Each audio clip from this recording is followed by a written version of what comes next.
Crypto उत्पाद और NFTs अनियमित हैं और अत्यधिक जोखिम भरे हो सकते हैं। ये संभव है कि इस तरह के लेनदेन से हुए किसी भी नुकसान के लिए नियामक सहारा प्राप्त ना हो। Hello and welcome back to another episode of traders weekly. मेरा नाम ऐश्वर्य सूर्यवंशी है एंड आज मैं एक special guest crypto with Vishal को अपने साथ लेकर आया हूं। हम इस एपिसोड में क्रिप्टो के बारे में बात करते हैं, जनरल मार्केट्स के बारे में बात करते हैं, उसके बाद हम ट्रेडिंग व्यू और उसके बाद हम ट्रेडिंग में देखते हैं कि किस तरीके से टेक्निकल एनालिसिस से एक चार्ट को हम एनालाइज कर सकते हैं। एंड आज जो हमारे साथ गेस्ट हैं क्रिप्टो विद विशाल, वो काफ़ी ज़्यादा आप सभी जानते होंगे। अगर आप नहीं भी जानते होंगे तो मैं आपको बताना चाहूँगा, वो काफ़ी ज़्यादा इस वेब3 इंडस्ट्री में बहुत उनका नाम है एंड बहुत ही ज़्यादा रिस्पेक्टेड इंडिविजुअल हैं जो क्रिप्टो ट्रेडिंग के बारे में बहुत आराम से एकदम सिंपल वर्ड्स में आपको समझाते हैं, डिलीवर करते हैं डिटेल्स। एंड आज over to you crypto with Vishal, आप अपने बारे में कुछ बताइए and how we are going today with this video. Thank you Ashish, सबसे पहले इंट्रोडक्शन देने के लिए।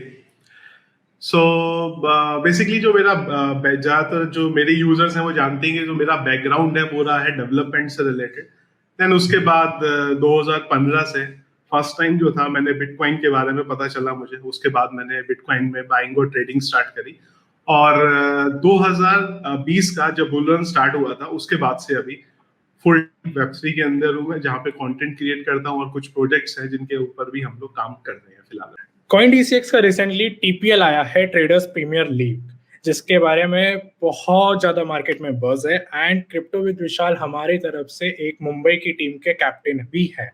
एंड इसके बारे में आपको बहुत सारी डिटेल्स डिस्क्रिप्शन बॉक्स में मिल जाएगी। बेसिकली एक इस तरीके का लीग है जैसे आईपीएल में होता है, मुंबई की टीम होती है, दिल्ली की टीम होती है, बैंगलोर की टीम होती है, जो आज तक कभी जीती नहीं है, बट हम चाहेंगे कि वो भी इस बार हमारे इसमें आके जीते। सो ये डिफरेंट टीम्स आपस में कॉम्पिटिशन करती हैं एंड जिनका सबसे ज्यादा ट्रेडिंग वॉल्यूम होता है उसके बारे में बहुत सारे रिवॉर्ड्स हैं जिनको आप देख सकते हैं कमेंट सेक्शन में। And then we can now start with our market update. So Vishal ji, क्या चल रहा है क्रिप्टो मार्केट में? बहुत ज्यादा लोगों में पैनिक भी है, बहुत सारे नए डेवलपमेंट्स भी हो रहे हैं, तो शुरू करते हैं किस तरीके से मार्केट में चल रहा है। तो आशा बेसिकली ना 3 इंपॉर्टेंट चीजें हैं जिसको मैं अभी मार्केट में देख रहा हूँ यहाँ पे। तो पहला तो है बिटकॉइन का हार्विंग आने वाला है 2024 में। तो अगर आप देखेंगे अभी ना तो बिटकॉइन हार्विंग में अभी टोटल 312 दिन जो है बचे हुए हैं और ये बहुत ज्यादा इंपॉर्टेंट है अगर आप पास्ट हिस्ट्री देखते हैं इसकी। तो अगर हम लोग हिस्ट्री देखें इसकी तो अभी तक 3 बार हम लोगों ने हार्विंग देखा है। और अब प्राइस जो है उसका किस तरीके से इम्पैक्ट होता है वो देख सकते हैं कि जब 2012 में हार्विंग हुई थी वो टाइम पे बिटकॉइन का प्राइस था $12 और हार्विंग के 1 साल पहले बिटकॉइन का प्राइस था $2.65 और 1 साल बाद बिटकॉइन का प्राइस पहुंच गया $964। 2016 की बात करें तो हार्विंग के जब हार्विंग हुआ 2016 का वो टाइम पे बिटकॉइन का प्राइस था $663। 1 साल पहले प्राइस था $270 और 1 साल बाद यानी हार्विंग के 1 साल बाद उसका प्राइस हो गया $2550। 20 के बारे में अगर हम लोग बात करें तो 20 एक ऐसा साल था 2020 जहां पे हार्विंग से 1 साल पहले और जब अब हार्विंग हुई है वो टाइम पे बहुत ज्यादा उसका चेंज नहीं हुआ, लेकिन जब हार्विंग हुई वो टाइम पे बिटकॉइन का प्राइस था $8,740 और 1 साल बाद उसका प्राइस हो गया $55,206। तो बहुत इंपॉर्टेंट रहेगा कि इस बार क्या होता है, क्योंकि पहले अगर हम लोग स्पेसिफिकली 12 और 16 की बात करें वहां पे क्रिप्टो इतना ज्यादा लाइमलाइट में नहीं था, इवन 20 में भी नहीं था, पर 24 में चीजें बहुत ज्यादा चेंज हो गई हैं। पूरी दुनिया में इतना क्रिप्टो के बारे में बात नहीं होती थी जितना अब हो रही है। पहले रेगुलेशंस हमें देखने को नहीं मिलते थे। तो बहुत इंपॉर्टेंट रहेगा कि जब 2024 में हार्विंग होती है उसके 1 साल बाद बिटकॉइन का प्राइस किस तरीके से बढ़ता है। अगर आप पास्ट हिस्ट्री देखें तो प्राइस उस जगह जाने वाला है हार्विंग के बाद जो शायद हम लोग अगर अभी के डेट में बात भी करें तो कई लोग सोचेंगे क्या फालतू की बात कर रहे हो आप। ये पर हार्विंग की हिस्ट्री जो है हमेशा यही रही है। बिल्कुल बिल्कुल। इसके अलावा जो दूसरी इंपॉर्टेंट चीज है वो है हांगकांग। हांगकांग ने अभी जिस तरीके से क्रिप्टो को स्टार्ट किया अपने वहां पे इंस्टीट्यूशन को वो इनवाइट कर रहे हैं, एक्सचेंजेस को वो इनवाइट कर रहे हैं। तो ये जून का महीना बहुत इंपॉर्टेंट है कि वो किस तरीके से चीजें चलती है, क्योंकि अभी रिसेंटली एक आर्टिकल ये भी था कि हांगकांग अपने जो मेन बैंक्स हैं उनको फोर्स कर रही है कि वो जो इंस्टीट्यूशंस हैं उनको लाइसेंस दे और उनको अगर कुछ भी क्रिप्टो में हेल्प चाहिए तो वो उनको दे। और इसी में एक और चीज भी है जो मैं आपको दिखाना चाहूंगा, वो बेसिकली क्रिप्टो कॉन्टेंट यहाँ पे आर्टिकल शेयर किया था और आर्टिकल बेसिकली ये था कि जो यूएस से जो बिटकॉइन का ज्यादा से ज्यादा जो बिटकॉइन लोगों ने होल्ड किया है उसको थोड़ा मूव किया जा रहा है एशिया की तरफ, और काफी टाइम से इस बारे में बात हो रही है कि जो भी अगला बुल रन आने वाला है वो एशिया से आएगा। तो हांगकांग हो सकता है कि इन सब चीजों में बहुत इंपॉर्टेंट रोल प्ले करेगा जब हमें बुल रन देखा, क्योंकि इंस्टीट्यूशन हम जानती हैं जितने ज्यादा से ज्यादा आएंगे उतना ज्यादा एडॉप्शन होगा, उतना ज्यादा मनी सर्कुलेट होगी। तो ये हांगकांग वाला पॉइंट बहुत इंपॉर्टेंट है। तो मैं आपको एक यहाँ पे लेकर आऊँ, तो जैसा हमने पहले देखा था कि पहला हमेशा यूएस मार्केट फर्स्ट मूवर लेकर आता था बुल मार्केट में। पहले हमेशा देखा गया है कि जो भी ट्रेडिंग होती थी, जो भी स्पाइक आता था ट्रेडिंग में बिटकॉइन में, वो हमेशा यूएस आवर्स में आता था। यूएस का जब मार्केट ओपन रहता था तब स्पाइक आता था, एंड हमेशा बहुत ज्यादा डोमिनेंस रहा है यूएस मार्केट्स का। तो आने वाले टाइम पे जैसे ये चार्ट में हम लोग देख सकते हैं कि यूएस की डोमिनेंस कम हो रही है, वहां से सप्लाई कम हो रही है, तो हम ये कह सकते हैं कि यूएस का डोमिनेंस कम हो रहा है, एंड इक्वली ये एशियन मार्केट्स, एशिया के जो मार्केट्स हैं, हांगकांग मार्केट, चाइना मार्केट, यहाँ से डोमिनेंस बढ़ते जा रहा है। बिल्कुल। और एक चीज और ऐड करूंगा इसमें बहुत इंपॉर्टेंट रीजन रहा है एसईसी का। जिस तरीके से यूएस में चीजें चल रही हैं, एसईसी को क्रिप्टो शुरू से हमें देखने को मिला है कि पसंद नहीं है, तो वो बहुत ज्यादा एक चीज कर रहा है कि एक्सचेंजेस, इंस्टीट्यूशन कोशिश कर रहे हैं कि भाई वहां से मूव करें वो और कहीं और शिफ्ट हो जहां पे उनको क्रिप्टो फ्रेंडली सारी की सारी चीजें मिले। तो आई गेस वो भी एक इंपॉर्टेंट फैक्टर हो सकता है, ये जो वॉल्यूम मूव हो रहा है यूएस से उस चीज का। इसके बाद सबसे इंपॉर्टेंट चीज आई गेस जो है, और वो है यहाँ पे ब्लैक रॉक।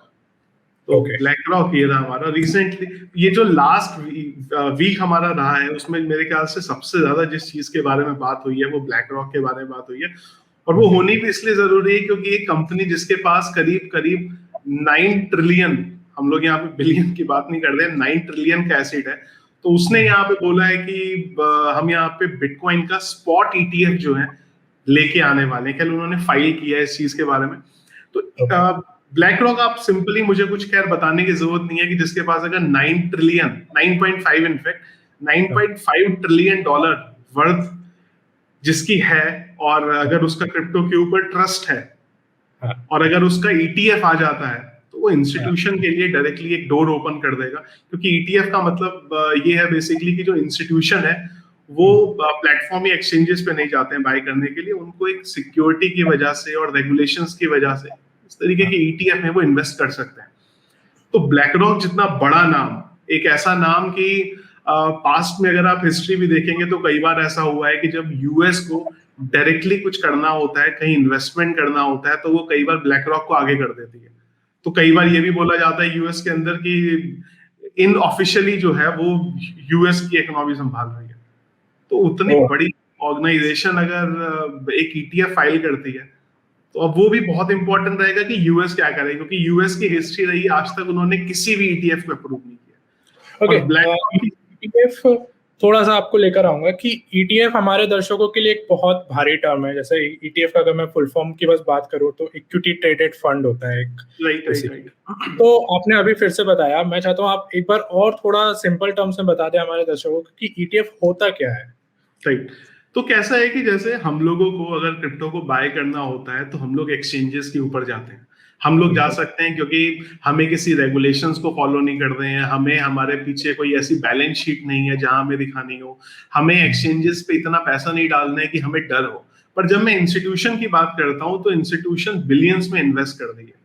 तो और दूसरी चीज आ जाती है कि हर कंट्री की जो रेगुलेशंस है वो इस तरीके से नहीं है कि कोई भी इंस्टीट्यूशन जाए और डायरेक्टली एक्सचेंजेस में इन्वेस्ट कर सके। तो ईटीएफ जो है वो इस तरीके से डिजाइन करे गए हैं कि जो इंस्टीट्यूशन है वो डायरेक्टली उनमें इन्वेस्ट कर सकती है। वो खरीदेगी नहीं वहां पे कुछ, पर वो एज अ कंपनी के थ्रू वहां पे उसमें इन्वेस्टमेंट अपना कर सकती है, जो कि यहाँ पे ब्लैक रॉक ने यहाँ पे जो है प्रपोज करा है, फाइल अभी तक करा है। खैर इसको एक और चीज है जो इसमें मुझे ऐड करनी है, वो ये है कि अभी इसको फाइल किया गया है। एक ये प्रोसेस है, और नॉर्मली जो ईटीएफ अप्रूवल का यूएस के अंदर प्रोसेस होता है वो 5 से 7 महीने का होता है। ओके। अब ये देखना होगा कि ब्लैक रॉक को यहाँ पे कितनी जल्दी अप्रूवल मिलता है, और सबसे बड़ी चीज अप्रूवल मिलता है नहीं मिलता। क्योंकि ये ना बहुत इंटरेस्टिंग चीज है कि यूएस में आज तक किसी को भी स्पॉट ईटीएफ का अप्रूवल नहीं मिला है। और ब्लैक रॉक की मैं आपको हिस्ट्री बताता हूँ, वो ये है कि उसने आज तक 575 ETF जो है फाइल करे हैं, उसमें से एक ETF ऐसा रहा है 2014 में, ये आप देख सकते हैं, जो उसका रिजेक्ट हुआ है। तो एक कंपनी जिसका कभी रिजेक्शन रिकॉर्ड अगर आप देखो 575 में से एक नाम मान सकते हो, और एक तरफ एक ऐसी कंट्री जो ETF स्पॉट ETF को अप्रूव नहीं करती। तो आप देखिए क्या इंटरेस्टिंग रहेगा यहाँ पे कि क्या होगा इसके बाद। पर ये डेफिनेटली है कि अगर ये अप्रूवल हमें देखने को मिलता है, सडनली नहीं, पर हाँ ओवर थोड़े टाइम बीन के बाद इंस्टीट्यूशन का अच्छा खासा अमाउंट जो है यहाँ पे फ्लो होता हुआ हमें दिखाई दे सकता है बिटकॉइन के ऊपर। और अगर ऐसा होगा तो फिर शायद जो हमने यहाँ पे हाविंग की बात करी है वो सारी चीजें आपस में जुड़ जाएंगी, और अगर जुड़ेंगी तो फिर हमें एक बुल रन आने वाला जो है वाले टाइम में देखने को मिल सकता है। तो अगर आज से 4-5 महीने बाद उनको ETF अप्रूवल मिलता है, मतलब अगर अभी जून चलता है तो समवेयर अराउंड में मान के चलो जनवरी फरवरी तक अगर उनको ETF मिलता है, और अगर हमारी हाफिंग भी अप्रैल तक आती है, अप्रैल 2024 तक, तो उनको तो एक बहुत बढ़िया हेड स्टार्ट मिल जाएगा, कम से कम 3 महीने का। राइट वही है कि सारी चीजें ना आप देखें ना कहीं से वही ना डॉट कनेक्टिंग होते जा रहे हैं कि सडनली हाविंग के बारे में पता था, अभी यहाँ पे ब्लैक रॉक का नाम आ गया, और वो सारी चीजें उसी हिसाब से हैं। तो अगर चली तो फिर शायद फिर से जो हम लोगों ने हिस्ट्री देखी है वो हिस्ट्री हमें रिपीट होती दिख जाए। बिल्कुल, गॉट इट। एक बस और आश्चर्य पॉइंट है जो मैं इसमें ऐड करना चाहूंगा, वो ये है कि माइक्रो स्ट्रेटेजी के बारे में हम लोग जानते हैं आज की डेट में अगर आप बिटकॉइन के बारे में बात करते हैं तो जिस कंपनी के पास सबसे ज्यादा इंस्टीट्यूशन में बिटकॉइन की होल्डिंग है वो माइक्रो स्ट्रेटेजी है, और 3 बड़ी ऑर्गेनाइजेशन जिसमें से एक है फिडेलिटी, दूसरा है ब्लैक रॉक और तीसरी है मॉर्गन स्टैनली, इन तीनों की होल्डिंग जो है वो माइक्रो स्ट्रेटेजी में बढ़ती जा रही है। Okay. तो अब आप ये देखिए कि माइक्रो स्ट्रेटेजी का जब नाम आता है तो बिटकॉइन का नाम आता है, और माइकल सेलर की भी हिस्ट्री रही है कि एक टाइम था ऐसा जब वो बोलते थे कि क्रिप्टो बेकार चीज है, बिटकॉइन बेकार चीज है, और टाइम की बात है, और आज की डेट में मेरे ख्याल से उनका हर दूसरा ट्वीट जो होता है वो क्रिप्टो और बिटकॉइन से रिलेटेड होता है। तो चीजें बदल जाती हैं इस तरीके से, पर ये भी एक बहुत पॉजिटिव साइन है कि इस शीट में जो हम लोगों ने कंपनीज देखी हैं जो टॉप कंपनीज में से आती हैं, इसमें ब्लैक रॉक है, तीसरे नंबर की जो कंपनी और 5वें नंबर की कंपनी है, इस सारी की सारी सब माइक्रो स्ट्रेटेजी में इन्वेस्ट कर रही है, और इनका इन्वेस्टमेंट बढ़ता जा रहा है धीरे धीरे। तो चीजें कहीं ना कहीं दिख रही हैं कि हाँ मार्केट डाउन, और शायद ये इंस्टीट्यूशन इसी टाइम के लिए इसी को एक्यूमुलेट कर रहे हैं, अपनी होल्डिंग वहां धीरे धीरे बढ़ाते जा रहे हैं कि जब एक बार मार्केट रिवर्सल हो तब उन्हें डेफिनेटली इन सब चीजों का फायदा हो। Got it. बिल्कुल, इंस्टीट्यूशन मतलब एक तरह से हम वेल ही मान लेते हैं, पूरा क्रिप्टो मार्केट के वेल्स। बिल्कुल बस ये आप बोल सकते हो कि उनका वॉलेट एड्रेस हमें दिख रहा है, किसका है ये पता चल रहा है, वेल्स के बारे में पता ही नहीं चलता कौन है ये, बस खाली एड्रेस दिखता है, पर किसके नाम पे ये नहीं दिखता। इनके केस में बस ये दिख जाता है किसके नाम पे है। अच्छा, तो ये तो हुआ हमारा क्रिप्टो मार्केट के बारे में, सारी अपडेट्स, डेवलपमेंट, इन सब के बारे में। तो विशाल जी, एक हमारा सबसे जो इम्पोर्टेंट इस एपिसोड का रहता है कि हम बिटकॉइन के बारे में बात करते हैं, जो कि हम सिर्फ टेक्निकल एनालिसिस के बारे में देखते हैं, चार्ट्स को देखते हैं, समझते हैं कि क्या चल रहा है मार्केट में। तो ओवर टू यू, आप थोड़ा हमको बताइए क्या चल रहा है बिटकॉइन के ट्रेडिंग चार्ट्स में। तो बिटकॉइन में ना मुझे 2 चीजें जो हैं यहाँ पे फिलहाल एक इंटरेस्टिंग दिख रही है। ये अभी 1 डे टाइम फ्रेम में हूँ मैं, और यहाँ पे ना एक फॉलिंग वेज बन रहा है। तो अगर आप फॉलिंग वेज की हिस्ट्री देखेंगे तो वो इस तरीके से है कि जब आपने यहाँ पे देखा कि एक एरिया है बेसिकली बिटकॉइन इसके अंदर चल रहा है यहाँ पे, देन इसके बाद यहाँ से ऊपर की तरफ हम लोग देखते हैं। तो ये मैं पिछले 3-4 दिन से इसी एरिया को मैंने ड्रॉ किया हुआ था। तो ये देखेंगे ना, तो एक तो यहाँ पे 1 डे चार्ट में मैं बात कर रहा हूँ, फॉलिंग वेज हमारा बन रहा है। तो यहाँ पे बहुत इंपॉर्टेंट रहेगा अभी देखना कि बिटकॉइन एक बार अगर यहाँ से आता है दोबारा इस एरिया को टच करता है हमारा, जो कि अराउंड 26,800 पे होगा। अभी जब हम लोग ये रिकॉर्डिंग कर रहे हैं टाइम पे बिटकॉइन का प्राइस है 26,400 और 500 के बीच में। तो ये बहुत इंपॉर्टेंट रहेगा एक तो कि ये जब इसको दोबारा इस लाइन पे आएगा, इस फॉलिंग वेज को ऊपर की ट्रेंड लाइन पे आएगा, तो अगर इसको वॉल्यूम अच्छा मिलता है यहाँ से और कुछ यूएस की तरफ से कोई अपडेट नहीं आया, तो एक मैं देख रहा हूँ यहाँ से कि शायद हम लोग इधर से ऊपर की तरफ रैली देखने को मिल सकते हैं, अगर मैं फॉलिंग वेज चैनल की बात करता हूँ। इसके अलावा अगर मैं शॉर्टर टाइम फ्रेम में बात करूँ 4 आवर के, तो ये कई दिनों से सेम चीजें जो मुझे दिख रही हैं यहाँ पे। इसमें बेसिकली एक एरिया था जो हमारा यहाँ पे ब्रेकआउट हुआ, एक जिसके अंदर बिटकॉइन काफी दिन तक चला है। तो इसमें भी इंपॉर्टेंट एरिया मेरे ख्याल से 25,000 है।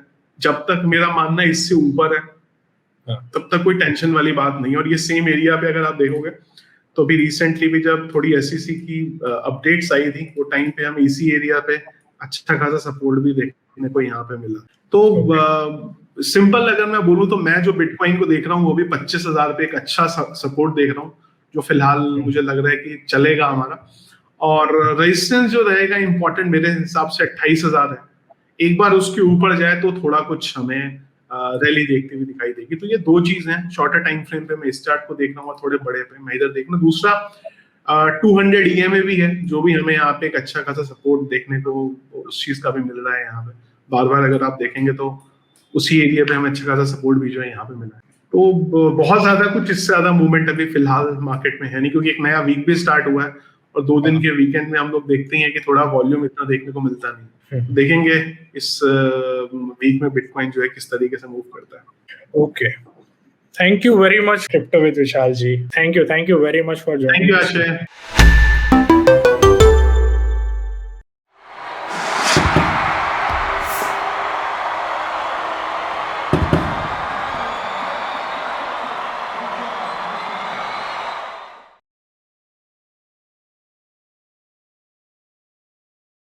क्रिप्टो उत्पाद और एनएफटीज अनियमित हैं और अत्यधिक जोखिम भरे हो सकते हैं। ये संभव है कि इस तरह के लेनदेन से हुए किसी भी नुकसान के लिए नियामक सहारा प्राप्त ना हो।